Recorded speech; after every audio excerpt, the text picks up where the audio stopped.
Thank you, Mr. Chairman. The amendment that I'm offering is designed to reduce the deficit by up to $1 trillion, and it ensures that the very wealthiest Americans will share in the responsibility to help address our deficit situation. It returns to the Clinton-era tax rates for incomes over $1 million, and it institutes the Buffett rule to ensure that middle-income families do not have a higher tax rate than millionaires and billionaires. As we've seen from the discussion of the prior amendment, the proposal by the Republicans is one that would give a substantial tax break to the wealthiest Americans at a time when they have spent one of the best decades of their existence.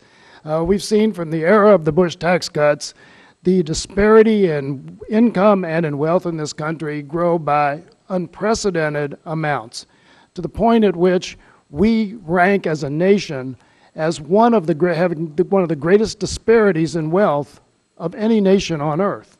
I saw one chart several months ago where we ranked like 45th or 40, we ranked in about 45 or 46 countries, many including third world nations, and we had a higher disparity of wealth than any of those countries.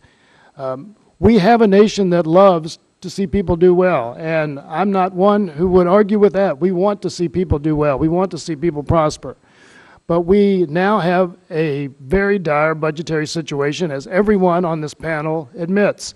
And we have to look at the sources of the problem that got us into this hole when we want to address the situation.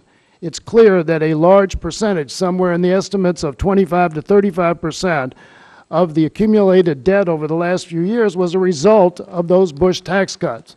And my amendment would simply ask those people who have done extremely well, making more than $1 million, to pay 4.6% more in income tax only on the amounts over $1 million.